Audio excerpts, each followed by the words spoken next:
There is definitely something about Periscope that the world does not want me to do. So the first time I've tried to do this where I write video, it only saved the first 8 seconds, which meant I wouldn't be able to put it up on whereiwrite.tv. And now, my dad said he was coming over at 3:15, because, problem with my bath, the plug is just stuck in the bath, so I just have a bath full of lukewarm water. It's just stuck. And so the doorbell rang, and I'm like, it's 2:15. You said you'd be here at 2:15. And he was like, well, yeah, just early, ain't I? So I was like, oh, I've got to do this thing. I've got to do this where I write thing. And he was like, oh, I'll just stay out the way. I'm like, it's a really small flat. I don't want to do it whilst you're around. I don't want to have to talk to my phone for ages looking like a crazy person whilst you're just stood in the corner of the room. So, bless him, my dad has gone just out of the flat. He's just stood in a corridor somewhere. So, sorry, Dad, for when you watch this back, but this needs to be done. I'm going to do this, whether it takes me 10 tries. So, breathe. This is where I write. So, I am Carrie Hope Fletcher, for those of you who have just joined who don't know who I am. I am the author of this book, All I Know Now, which is out next Thursday, which is the 23rd of April. And I am terrified / very, very nervous / unbelievably excited, because this book has been my little secret for so long. Every time someone says, how do you feel about the fact that your book's going to be out soon? I always reply with the fact that this book has been my little secret for like 2 years. Like, everyone knew that I was writing a book, but no one knew the contents of it apart from me and the team at Little Brown. So it's suddenly being released into the wild, and you guys get to read it and read stories that I've never told anyone before. And that makes me panic. The thing about this book, though, is I can't show you where I wrote it, because I wrote the whole thing on the London Underground. I work in the Queen's Theatre in Les Miserables in London, playing Eponine at the moment, and I have done for 2 years. And this book's taken me like 1.5 years to write, so I've been in Les Mis whilst I wrote this book. And being in the theatre, it leaves very little time to sit down and write a book. The only time where I'm sat down and I'm forced to do nothing is when I'm on train journeys. It takes me about an hour to get into London, and I have to do that train journey twice a day, sometimes more than that. So every time I got on my train, I was like, right, notebook out, gonna write. Wow, that's loud. Notebook out, I'm gonna write. And so I used to write it all down in this. So it started. My book started off as a blog online, alliknownow.com, for those of you who want to go have a look. And I used to handwrite all of the blogs in my very teenage notebook. I am still very much a girly teenager at heart. This is my notebook, which, I mean, I've had since I was about 19. So that's still a teen, I guess. But I've got my little Team Eponine sticker on there, and my little Doctor Who stickers, and various cats wearing tiaras and that kind of thing. And I haven't written in this notebook since I finished my book. So when I picked it up out of the box, it's got all of these little stickers on it which have chapter titles that are now in my book. Like In It to Win It, and Possibilities, and what's that one? Oh, that one's blank. I don't know what that one is. And Soul Shrapnel. These are all chapters that are in my book. But every time I would finish, so I'd write it all down, and then I'd type it up onto my laptop and upload it as a blog. And so every time I uploaded it, I needed to make sure I knew that it was done, that I didn't need to go back to that page, or there was nothing on that page that I needed again. So I would fold the page over, and so I ended up with just this really cute little pattern in my book. So yeah, I am now writing another book, because apparently that's what writers do. When you finish one book, you have the urge to start another one, because you need to fill that hole up again. Once you've finished a book, you've suddenly got all of this time that you used to spend writing, and you need to find a way to fill it. So you start writing another book, is what I figured. All I Know Now is very much about things that actually happened to me.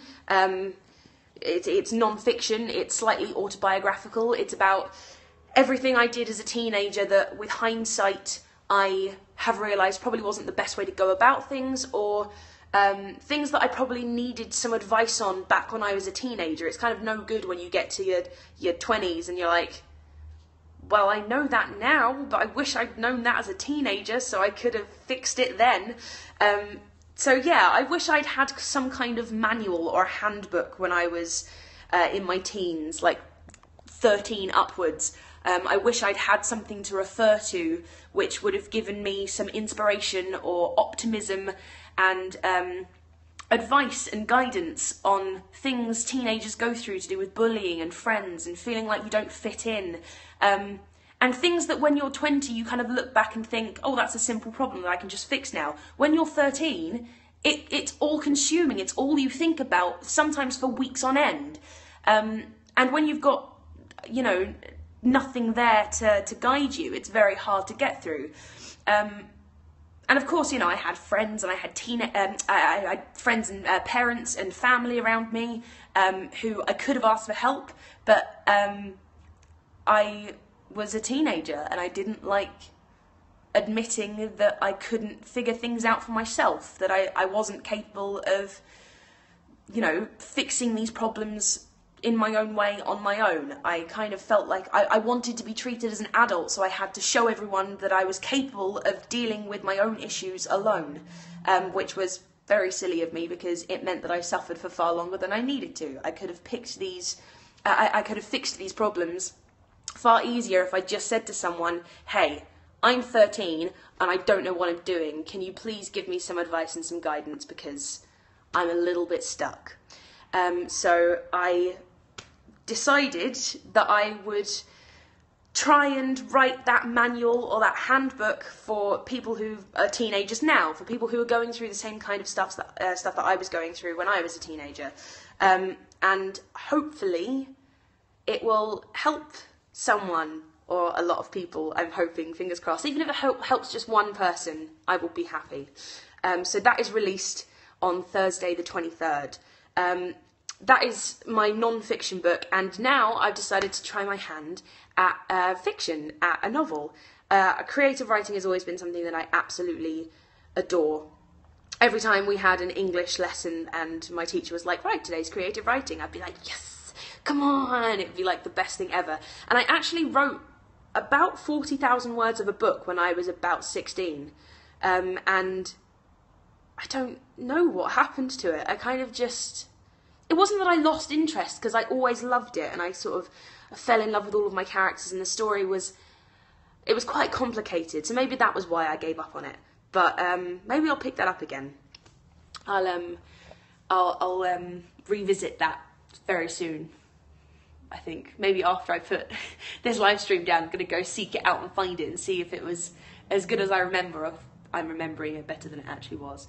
But I have another idea that I absolutely adore, and the very, very, very few people that I've shown it to, like 2 people that I've sent the outline to and the first 5,000 words to, they seem to like it, and I'm really, really happy with it. So maybe one day you'll get to read that, but I'm going to keep working on it and see what happens. But I'm very excited about it. And so this is where I have set up writing. I have just moved into a new flat and I have no furniture. It's just a very, very empty space right now. And I'm not going to have sofas until the end of this month or the beginning of May. So I figured out that if I sit on the floor, this little ledge, this window ledge, is exactly the right height for me to put my laptop and all of my stuff on.